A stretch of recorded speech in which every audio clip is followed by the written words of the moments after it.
Түзөөдө Лондон, BBC. Саламатсыздарбы? Эл аралык жана спорт жаңылыктары менен тааныштырып, Алмаз Чороев. Нааразылык акциялардан кийин бийликтен кулаган Украинанын мурдагы президенти Виктор Янукович BBC-ге өз пикирин билдирди. Эксклюзивдүү маек сунуштайбыз. Пакистандын түштүгүндө ысыктан 700-гө жакын адам каза тапты. Өкмөт өзгөчө чараларды ишке ашырууда.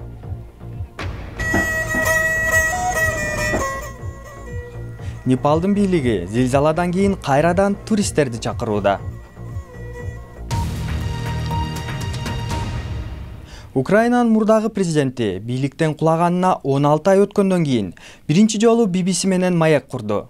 Учурда Орусияда баш калкалап келген Виктор Янукович нааразылык акция учурунда кан төгүлөр үчүн жоопкерчиликти мойнуна алды. Бирок кабарчыбыз Габриэл Гейтхауска демонстранттарга ок чыгаруу буйрукту бербегенин билдирди. Киевдеги майдан 20 февраль 2014 жыл. Ушул күндөн кийин Украинада атоолдук согуш башталды. Орусия менен батыштын тирешүүсү курчуду. Виктор Янукович демонстранттарга ок чыгарганга байланыштуу айыпталууда. Ал Орусияда бозгунчулукта жашап жүрөт. Очень приятно. Gabriel Gatehouse, BBC. Янукович куралсыз кишилерге каршы ок атууга байланыштуу жоопкерчилигин буга чейин четке кагып келген. Башламандыкты оппозиция уюштурду. Бул аскердик төңкөрүш деп келген. Мен эч кандай буйрук берген эмесмин. Менин бийлигимде эмес болчу. Бирок сиз президент болчусуз. Во-вторых, экинчиден мен курал жаракты күч колдонууга каршы экенимди ачык айткам. Ошентсе да майданда кан төгүлбөдүбү? Президент катары, армиянын башкы командири катары жоопкерчиликти бөлүшүүм керек деп ойлойсузбу? Албетте, мен жоопкерчилигимди жокко чыгарбайм. Ошол окуядан көп өтпөй Владимир Путин Крымды аннексиялоо планын ишке ашырды. Орус жоокерлери Украина аскер базаларын ээлеп, бир ай ичинде аймак Орусиянын бир бөлүгү болуп калды. Янукович мамлекеттик каражатка кол салганын же миллиондогон доллар каражатты чет элдик банктарга которгонун четке какты. Ал Украинага кайтып келем деп үмүттөнөт. Учурдагы чатак үчүн эмнеге мени күнөөлөп жатышканын түшүнбөйм дейт. Ал оңчул топтун курмандыгы болдум дейт. Орусияда бозгунда жашап жүрүп, ал дүйнөгө айтары бул. Ушундай болот деп айтпадым беле. Пакистанда аптаптын айынан 700-гө жакын тургун каза тапты. Өлкөнүн түштүгүндө температура 45 градуска чейин көтөрүлгөн. Синт аймагында өзгөчө абал жарыяланды. Эң көп жабыркагандар Карачи шаарында катталууда. Аймакта электр жарыгы да жок болуп, доктурлар орозо кармагандардын саламаттыгына кооптонуп жатышат. Карачи ооруканасында доктурлар ысык аптаптан кыйналып түшкөндөргө жардам көрсөтүү менен алып урушууда. Жакындары да алардын абалын жеңилдетүү менен алек. Карачидеги дээрлик бардык бейтапканаларда ушундай абал. Ысык өтүп кеткенде кишинин жүрөгү, мээси, бөйрөгү жана башка маанилүү органдары жабыркап, баш айланып, адам комага түшүп калышы мүмкүн. Эгер комага түшүп калса, аны айыктыруу татаал болот. Карачиде көп киши дал ушул себептен каза болду. Алардын көбү карыялар менен оорукчандар. Пакистандын түштүгүндө ысык 45 градус болууда. Расмийлер көз жумгандарды тез арада көмгүлө деп туугандарын шаштырууда. Премьер-министр Наваз Шариф чукул чара көрүүгө буйрук берди. Саламаттык борборлорун түзүүгө армия тартылууда. Ысык аптаптын Рамазан менен дал келиши абалды ого бетер татаалдаштырды. Биз агабызды алып келдик. Ал орозо кармап жаткан, ысыктан жыгылып калды. Кечке орозо кармап ысыкка чыдай алган жок. Шаарда улам электр өчүп, желдеткичтер, аба муздаткыч кондиционерлер муздаткычтарда иштебей калууда. Үйүбүздө, дүкөндөрдө 2 күндөн бери электр жок. Ата-энелерибиз, балдарыбыз ысыктан кыйналып отурушат. Эмне кылыш керек? Кам көрүүчү киши жок.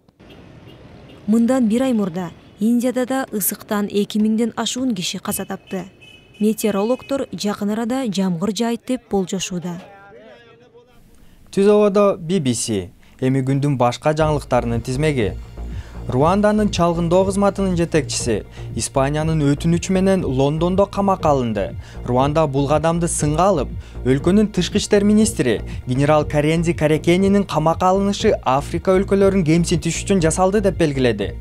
Испания 1994 жылы Руандада орун алган адамзатка каршы кылмыштар боюнча генералды суракка алууну көздөйт.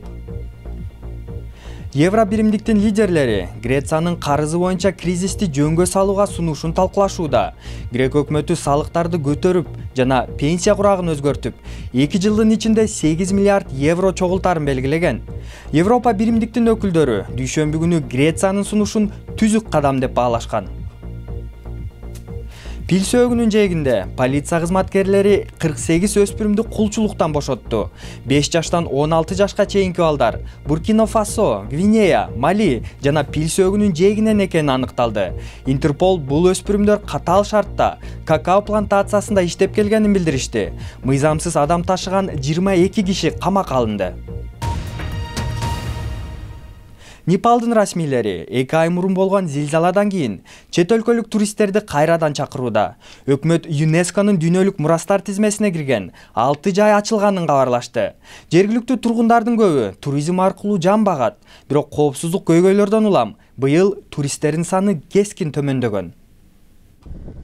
Непалдын жаратылышы туристтерди кызыктырып келет. Жергиликтүүлөр болсо ал аркылуу жан багышат.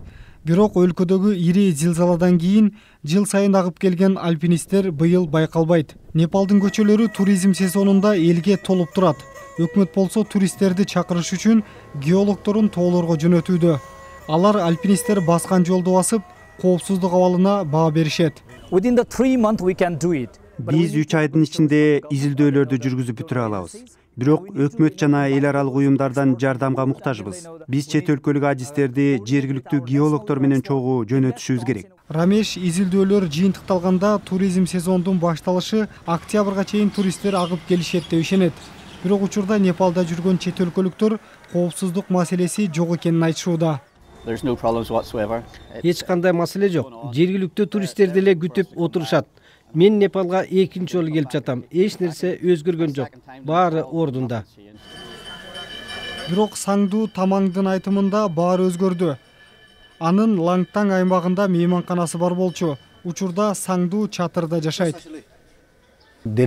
Ал биз буддист кечилканаларга кайрымдуулук катары көп каражат бөлүп турчубуз. Себеби чет өлкөлүк туристтерден көп акча түшчү. Мен кече миллионер болсом, бүгүн кайырчы болуп калдым деп айтты. Саңду мейманканасын кайрадан курам деп турат. Непал болсо жаратылышы чет өлкөлүк туристтерди азгыра берет деп үмүт артат. Эми спорт. Хорватиянын чабуулчусу Мария Манджукич Италиянын чемпиону Ювентус менен 4 жылдык келишимге кол койду. Ювентус 29 жаштагы чабуулчуну Атлетико Мадриттен 21,5 миллион долларга чакырып алган. Манджукич Испанияда бир эле сезон ойноп, 28 жолу талаага чыгып, 12 жолу гол киргизген. Футболду улантабыз. Арсенал Челсинин дарбазачысы Петр Чех менен жакын арада келишим түзөт деп күтүлүүдө. 11 жылдын ичинде Чех 4 жолу Премьер лиганы, 4 жолу Англиянын кубогун, 3 жолу Лиганын кубогун, 1 жолу Чемпиондор лигасын жана 1 жолу Европа кубогун уткан. Бирок былтыр Челси үчүн талаага жаш Тибо Куртуа чыгып калган үчүн Чех жаңы клубка өтөм деп келген. Париж расмий түрдө 2024 жылы өтө турган Олимпиаданы өткөрүү үчүн талапкерлигин жарыялады. Париж 2012 жылкы Олимпиаданы өткөрүү үчүн күрөшкөн, бирок Лондон шаарына утулуп калган. Эми Париж Гамбург, Рим, Бостон, ошондой эле Стамбул, Баку жана Доха менен атаандашат. Жаңылыктардын соңунда Литвадагы адаттан тыш мелдеш тууралуу. Рамыгала кыштагынын тургундары 6-чы жолу эчки сулуусу мелдешин өткөрүштү. 645 жылдан бери эчки кыштактын символу болуп келген. Быйыл Марси аттуу эчки мелдешти утту, бирок катышуучулардын баары мелдешке өз ыктыяры менен келди деп айтсак болбойт окшойт. Эми интернет сайтыбызга чакыра кетейин. Дарегибиз bbc-kyrgyz.com. Сайтыбыздан азыр Samsung компаниясында иштеген. Учурда Германиянын алдыңкы техникалык окуу жайына чакыруу алган жигит тууралуу кеңири окуй аласыз. Сиздер менен мен Алмаз Чороев болдум. Саламатта калыңыздар.